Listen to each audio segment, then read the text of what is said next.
going to start a little bit early, only because I went and spent the effort of looking up band jokes this time.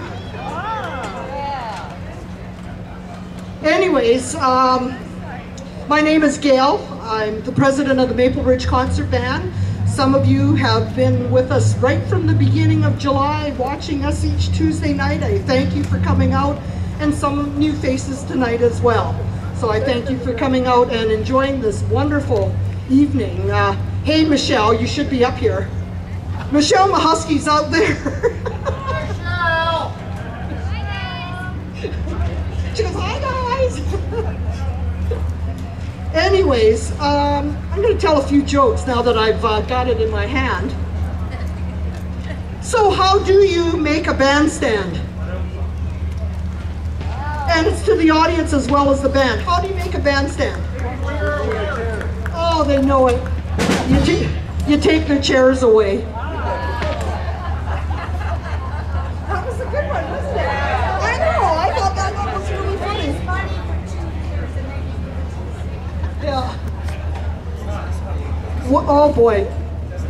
What's the best way to confuse a drummer? What's the best way to confuse a drummer, you guys? Yep, you put music in front of them.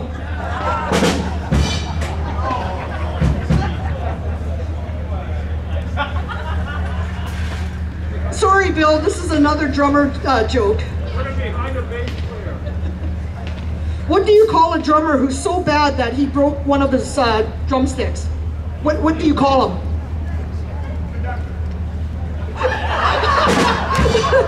A conductor. Because he's got one stick.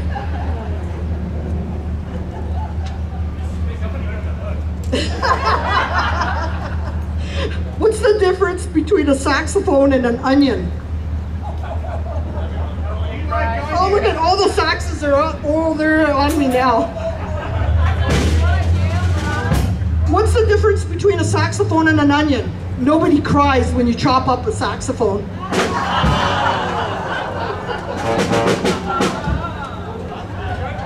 That was, I thought.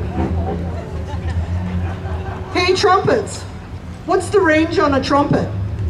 30 yards. They know it. 20 yards if you've got a good arm. Oh, it's a good thing we don't have any bassoon players, so this is a good one. What's a bassoon good for? Oh, they already know it. Firewood. Oh, another one. What's the difference between a clarinet and a lawnmower? You can tune a lawnmower.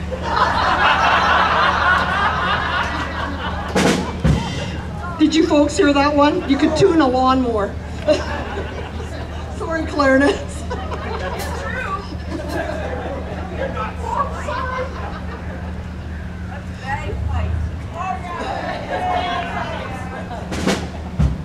Why didn't the saxophone player knock, oh sorry, why did the saxophone player knock on the door?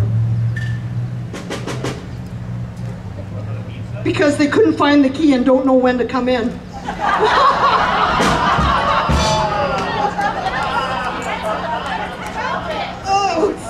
Oh, you want another trumpet? They want me to pick on a trumpet. Okay. Let's see what we've got. Trumpet joke. Oh, why do people play trombones?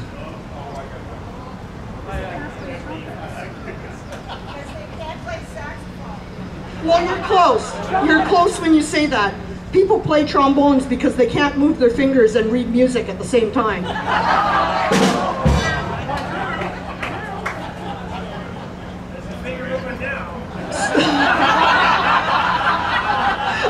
Somebody yelled out from the saxophone section, "There's a finger moving now." Okay, trumpets. How many trumpets does it take to change a light bulb?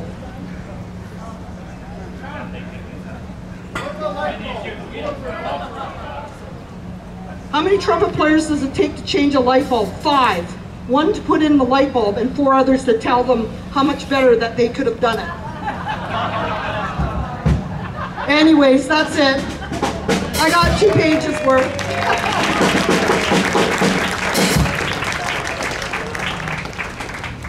Oh, I forgot to get something out here.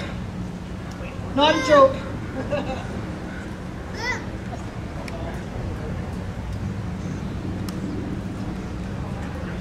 I would like to acknowledge that we are gathered here on the traditional, ancestral, and unceded territory of the Coast Salish people, particularly the Katzie and Kwantlen First Nations. I'm also very pleased to showcase the Maple Ridge Concert Band in our 4th Twilight Tuesday evening this summer, and we have one more to go next Tuesday night. We welcome you to all come back and have a listen. And our conductor this evening is Dr. John Van Deursen. Thank you very much. Enjoy the evening.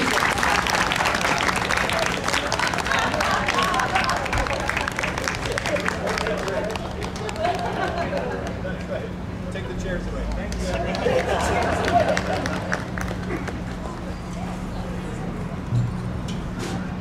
Thank you, Gail. There was no conductor joke, so here's a conductor joke.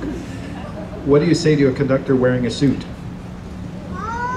Will the defendant please rise? Okay, we're going to start with O Canada.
Thank you.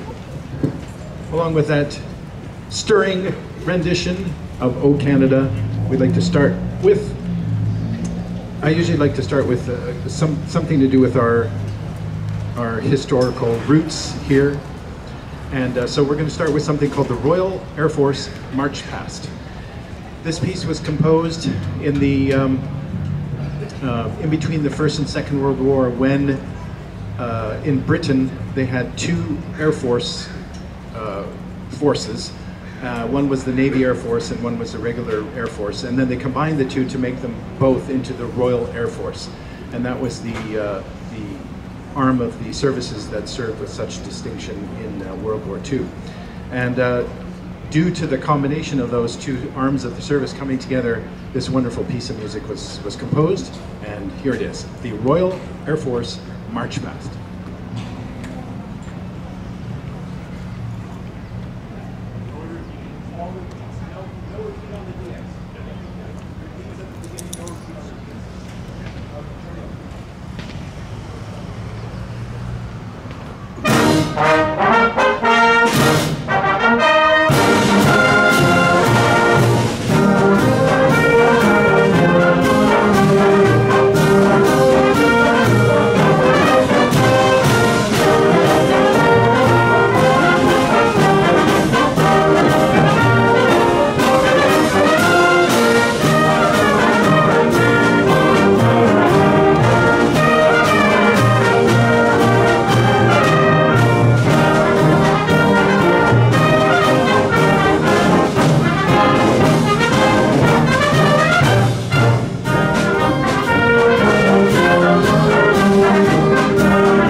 kidding.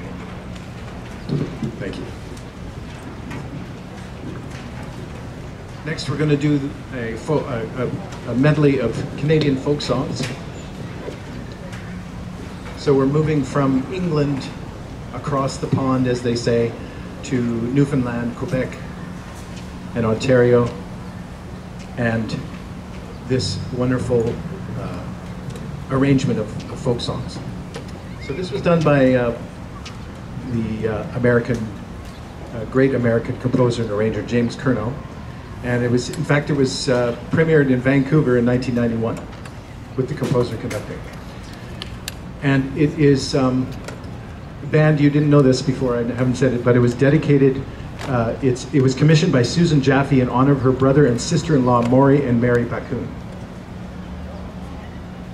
That's a connection for us because Maury is a longtime clarinetist in the Lower Mainland. He plays in the Pacific Symphonic Wind Ensemble, and he has his own instrument repair workshop, which has now elevated into, he's been creating clarinet mouthpieces, which are now world famous for their quality. And so it's interesting seeing, I remember Maury coming to Westview when I was in middle school here, and giving band clinics. And at that time he was working at Ward Music. So it's an interesting connection we have to this music. So this folk song rhapsody is based on a Fenian song, She's Like the Swallow, which is a very old, lovely, sad song about a woman who is not married and has found herself pregnant, which back in those days, if you read any Jane Austen novels, that kind of thing would basically ruin your life. Donkey riding, Eyes the Bye, which I think many of us know from hearing through the years the Newfoundland folk song. Acadian Lullaby from New Brunswick, and the classic French-Canadian folk song, J'entends le moulin, I Hear the Mill Wheel. So here is the Canadian folk song rhapsody.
All right. Folk Rhapsody. Next, we're going to do one of the great classics of all time.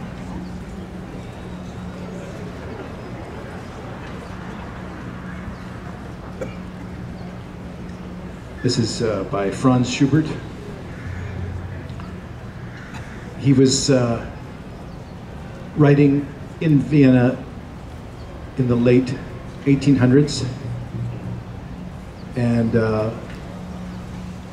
when he was a young man, 1825, he was 28 years old, he wrote this composition, Ave Maria.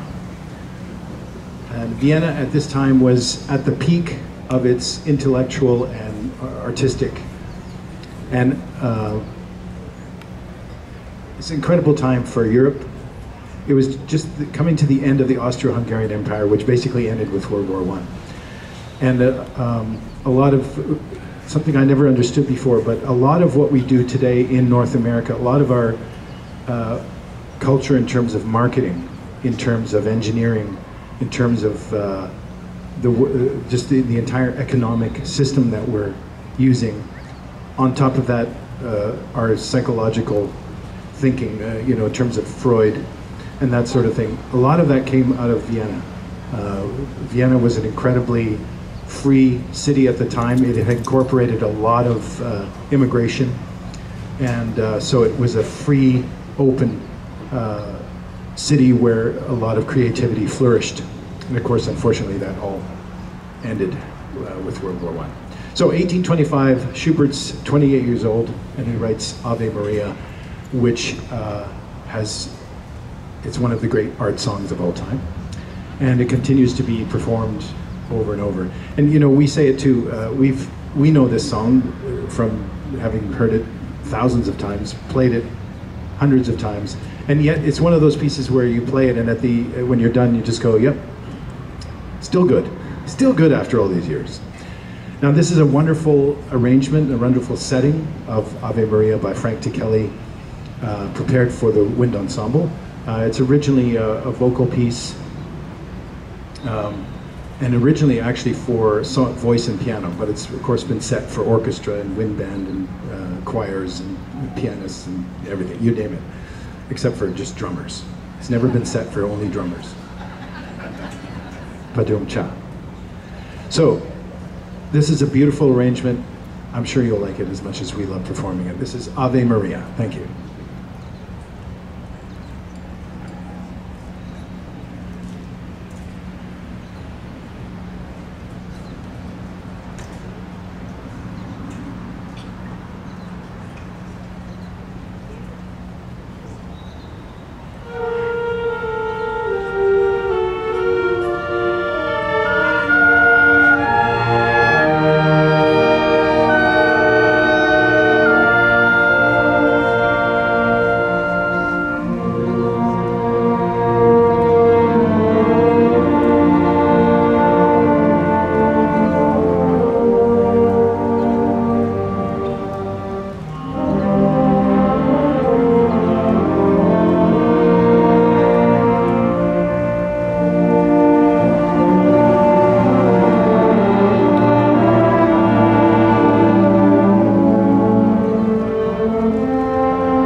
Thank you. Next, we have something from, again, we're starting kind of with our European roots, and then we're going to go more into the pops and that sort of thing in a few minutes. We're going to go to Central Eastern Europe with some music from Armenia. And the folk music of Armenia has,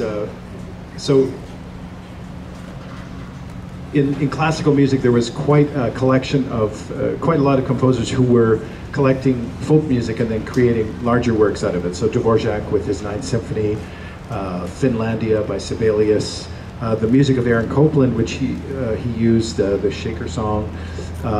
In England, you had both Vaughan Williams and Holst using folk music to create larger works. And Johnny Vincent has gone back to some of the folk music that was collected by one of the musicologists of Armenia, Komitas Vartapet. And he has created this rhapsody of 5 Armenian folk songs. So these songs are the Song of the Spinning Wheel. We get Sleep My Little One, which is interesting because it's a lullaby, but it's not so quiet. Must have been a noisy area of the city. Then we have a children's song called Clap Clap, and then the final section, which has 2 songs, Darling Lamb and I Had a Beloved. So here is the Armenian Rhapsody by Johnny Vincent.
Okay.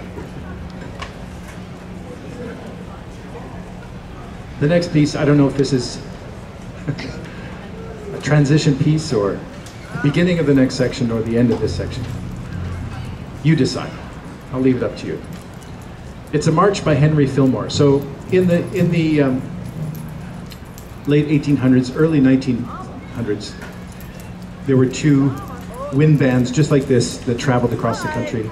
One was John Philip Sousa, and of course he's famous for so many of his marches. But there was a second band based out of Cincinnati, and it was run by Henry Fillmore.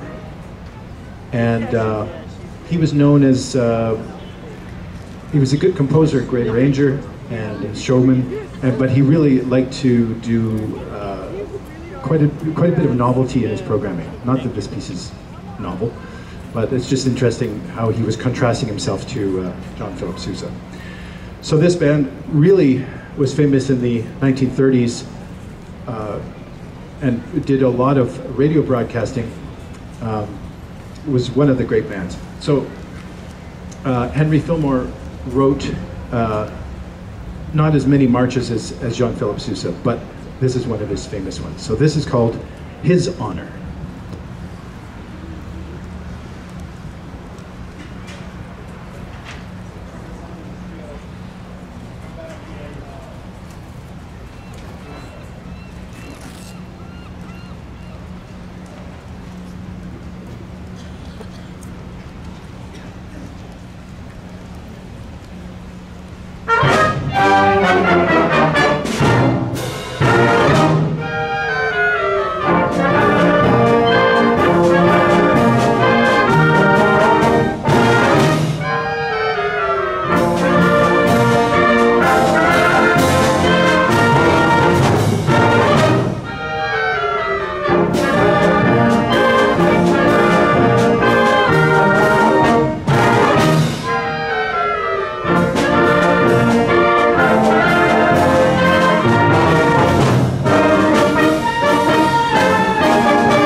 Next.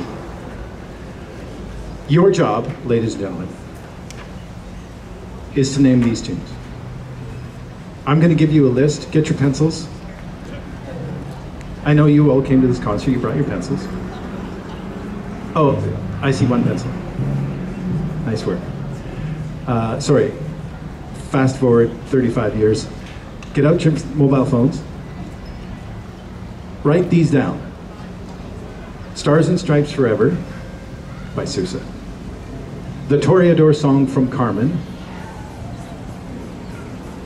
Hall of the Mountain King.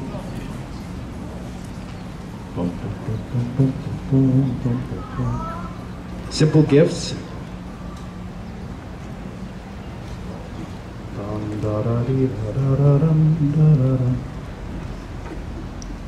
Going Home from the New World Symphony. O Tannenbaum, that's translated into English, that is Christmas Tree. The William Tell Overture. Yankee Doodle. I think you all know that one. Tchaikovsky's 1812 Overture. Did you give the money to the milkman, dear?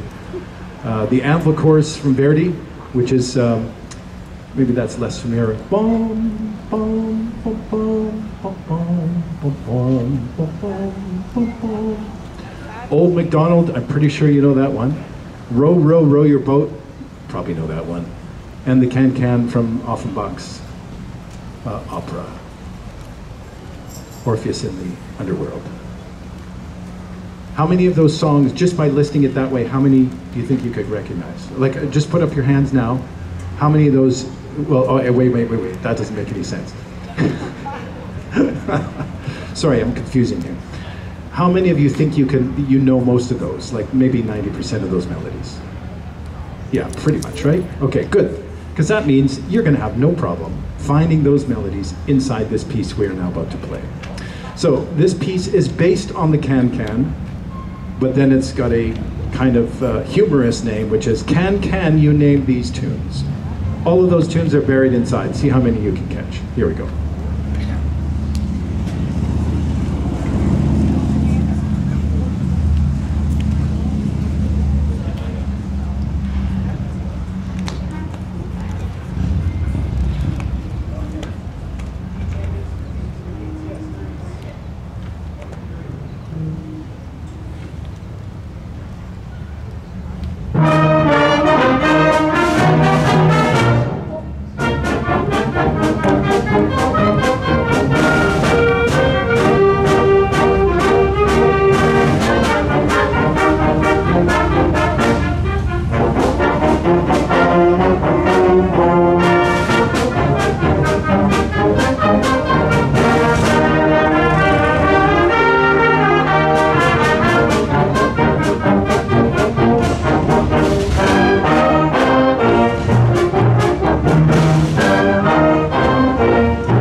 Okay, 100%, how many?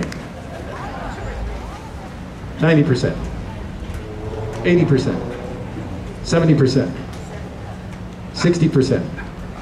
After that, no ice cream, sorry.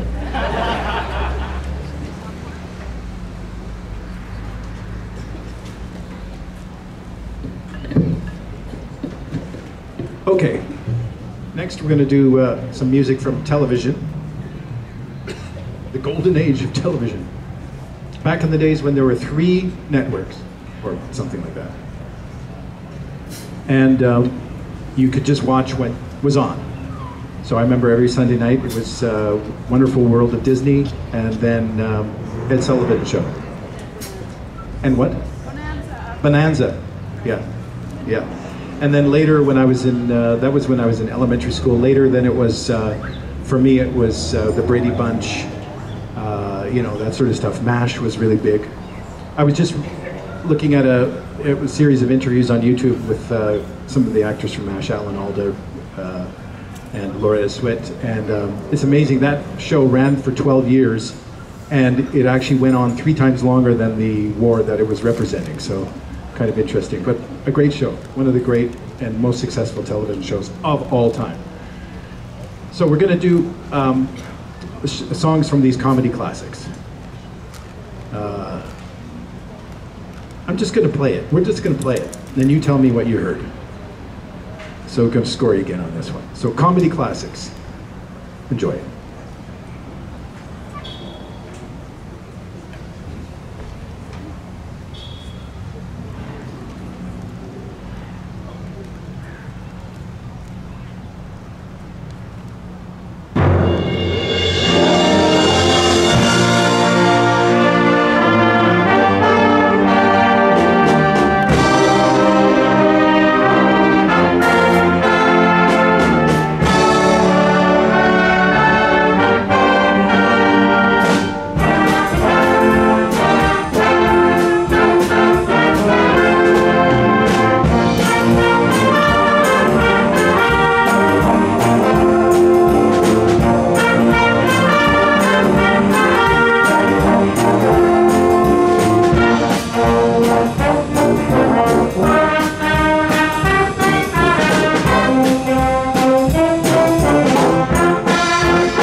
Okay, what'd you get? How many? 6.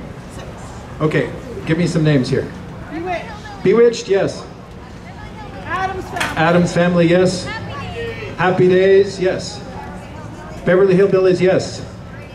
Brady Bunch, yes.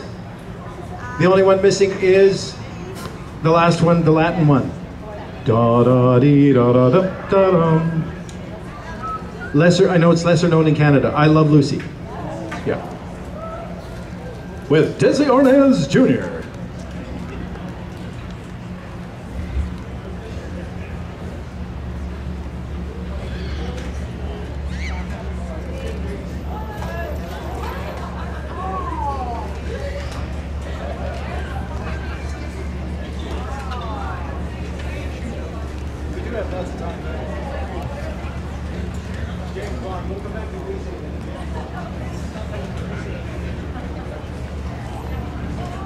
All right. Here is a medley dedicated to 1, 2, 3, 4 Bond films. So James Bond, a creation of Ian Fleming. Ian Fleming was a British MI6 officer in the 1930s and 40s.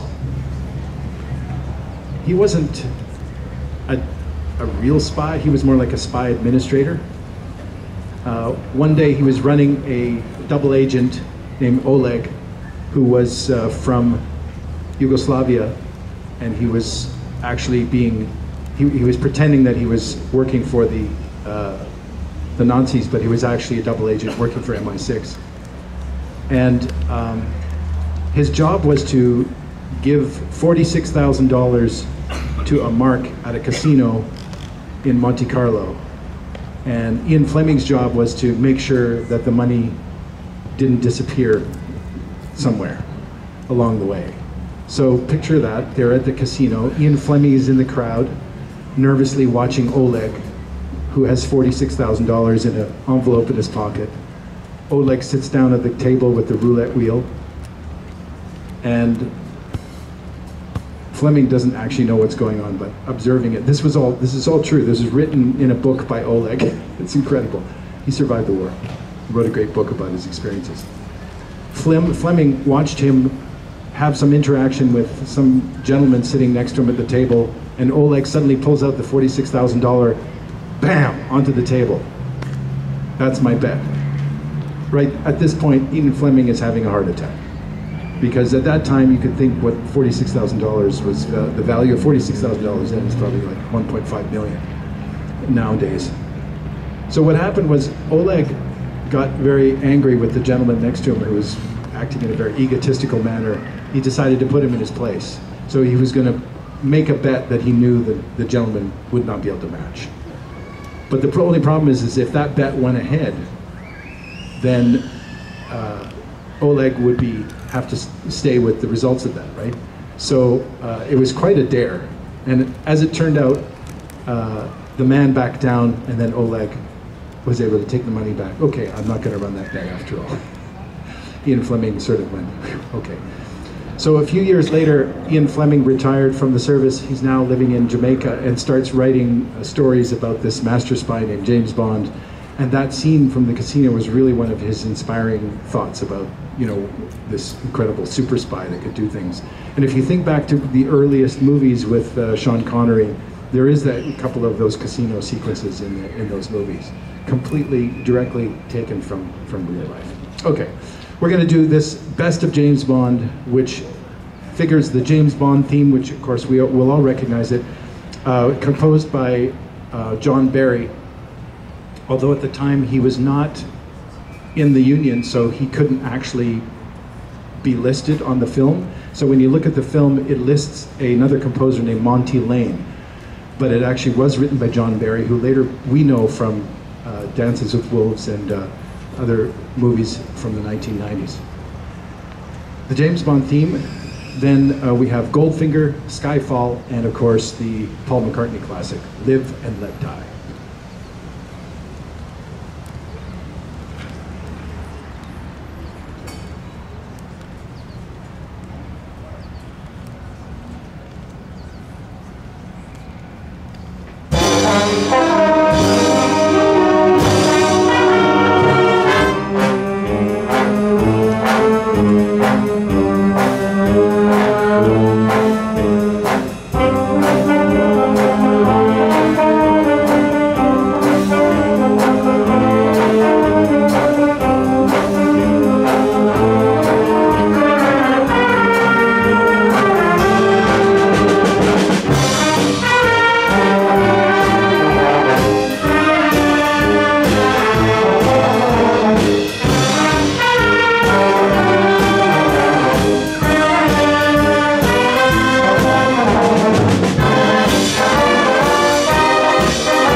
Next, we're going to do the great classic by the Brazilian pop and jazz composer Antonio Carlos Jobim.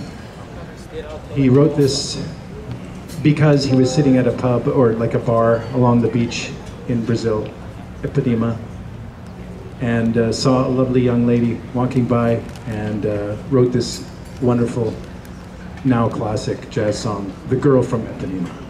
This song was published or created or recorded in 1963 and actually transformed jazz music in America because it introduced the bossa nova, which was a new beat style, and jazz musicians incorporated that into a lot of their music moving forward. So here is the great classic, The Girl from Ipanema.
Okay, we've done classical and we've done TV show and we've done, we haven't done any Broadway. That's okay. Maybe next week. Next, we're going to do movies. We haven't done, oh yeah, we did James Bond. Now we're going to do Guardians of the Galaxies. Sorry, Galaxy, just one. There's only one in this. Marvel Studios. So over the past 10 years, 12 years now, Marvel Studios has created these endless, ongoing, big movies. And in what they've been doing in a lot of these movies is taking rock and pop music from recent history and putting them into the music. So putting it into the movies. And that's what they've done with this one. So this is a great arrangement by Michael Brown.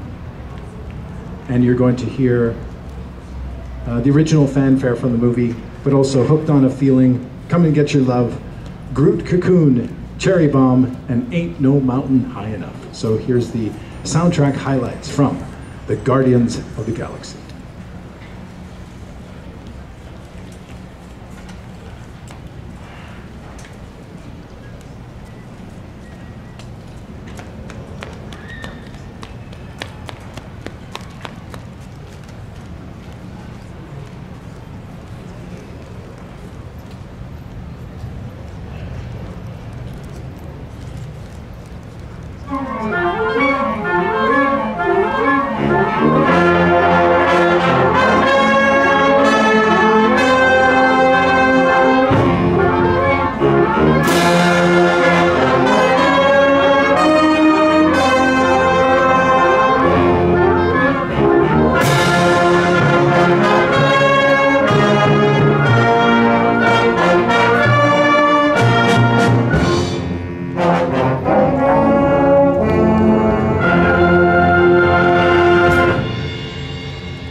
Thank you so much. We're going to go to now the classics of the 1970s, the great Swedish group ABBA. Some of you have heard my introduction to this a few times, but it's still a good introduction, so I'm going to repeat it. ABBA has, there's something about their music that just is so enduring. And so ABBA won the Eurovision contest. I'm not sure what year it was, in the early 70s, and then they had an incredible success for about 10 years. Once they retired, they really didn't come back at all, although their music kept being used in movies and just kept coming back. People kept using it. And then about 10 years ago, they started an interesting idea, which was to create holographic images of themselves from when they were young, but do it as a live performance with a live band and the holographic images on stage appearing as though they're there. So taking the idea from R2-D2 and Princess Leia in Star Wars and making it reality. So now what is currently available for your entertainment pleasure is, if you go to London, England, there is a theater that's been purpose-built for this, and they have the ABBA performance. So they're performing their songs from the past, but as part of this, they also recorded a new song which was released, I think, about 3 years ago. And so that's been quite successful and quite unusual, but entertaining and very interesting at the same time. So we're going to do this medley. It's called ABBA on Broadway, and you're going to hear some of the great classics. So I Have a Dream, Mamma Mia, SOS, Knowing Me, Knowing You, The Winner Takes It All, and of course, Dancing Queen. So here is ABBA on Broadway.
It's a band pleaser too. We love playing it. You see what I mean? There's something about their music, right? Yeah, it's great. Okay, we're going to finish the official program with something that we usually play as an encore, but we're going to play it as the end of our concert tonight. So this is a great classic from the 1970s, performed by Journey, and this is Don't Stop Believin'. Thank you.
Oh, thank you.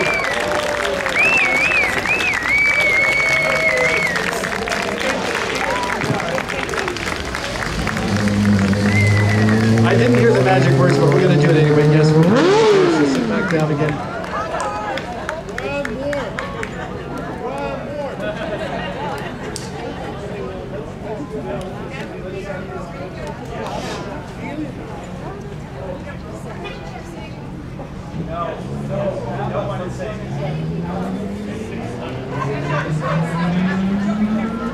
Okay, we're just going to give you one last piece. Actually has 3 pieces in it, and so we're just going to play the second half of ABBA once more because we like that so much too. Now, next week, be here at the same time, 7:30. We're going to do the band's favorites. So we're going to take all the pieces that we played this summer. I'm going to pull them over the next week. Band, I'm polling you over the next week, which means go online, choose your, we'll have the list of all the songs we're working on. Just put one vote in for your favorite, and then the top votes we'll play to next week. Okay? You can only vote once. They'll just vote ABBA. We'll just play ABBA all night long. Okay. Thank you so much for coming out tonight. We really appreciate your attendance. I see the audience is growing, and that is fantastic. We're really happy to see you here. And so here's our last piece tonight. ABBA. Thank you.